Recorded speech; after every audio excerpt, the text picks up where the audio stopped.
আমার মেয়েকে খেতে দিচ্ছি, দুটো বাবুকে খেতে দিচ্ছি। এ দেখো কাঁটাটা বাইরে ফেলে দে না, যাচ্ছে। তো বন্ধুরা রান্না কমপ্লিট, চলো একটু নিয়ে যেয়ে দেখাই।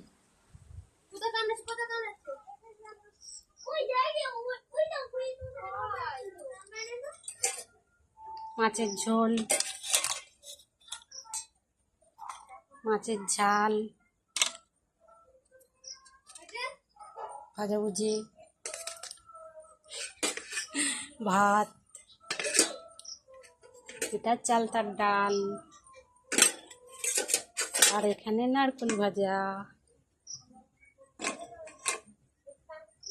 তো বন্ধুরা রান্না কমপ্লিট, টাটা বাই বাই।